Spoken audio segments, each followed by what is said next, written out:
सदियों पहले काशी नगरी में राजा धर्मेश्वर का राज्य था।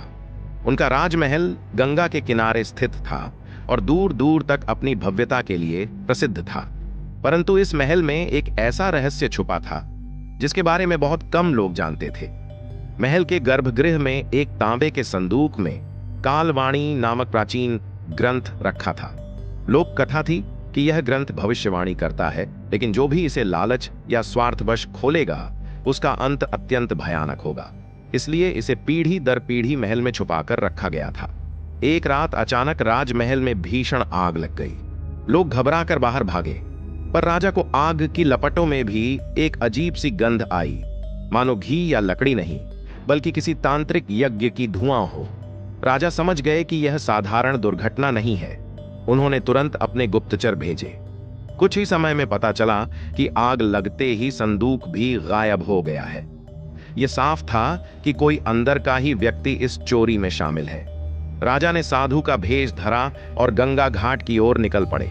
वहीं उन्होंने देखा काले वस्त्रों में एक व्यक्ति नाव पर ग्रंथ लेकर चुपके से बह रहा है। राजा ने उसका पीछा किया और वह व्यक्ति एक पुराने जर्जर मंदिर में पहुंचा। मंदिर के अंदर दीपक अपने आप जल उठे, घंटियां बजने लगी।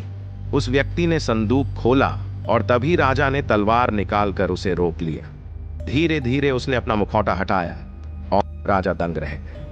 वह और कोई नहीं, उनका विश्वास पात्र महामंत्री था। महामंत्री ने हंसते हुए कहा, महाराज, वर्षों से मैं आपके साथ हूं, लेकिन राजगद्दी का हक मेरा है। इस ग्रंथ की शक्ति से मैं भविष्य बदल दूंगा और सदा अमर हो जाऊंगा। उसने जैसे ही ग्रंथ खोला, उसमें से आग और राख का भंवर निकला। पूरा मंदिर कांप उठा। अगली ही पल महामंत्री उसी आग में समा गया। राजा ने तुरंत ग्रंथ को बंद कर दिया और पुनः संदूक में रख दिया। सुबह होते ही उन्होंने राजसभा में सबको सच बताया कि लालच मनुष्य को स्वयं भस्म कर देता है। ग्रंथ आज भी महल के तहखाने में रखा है, लेकिन उसे कोई छूने की हिम्मत नहीं करता। लोग आज भी कहते हैं, किताबें ज्ञान देती हैं, पर जब उन्हें लालच से पढ़ा जाए तो वे विनाश भी लाती हैं।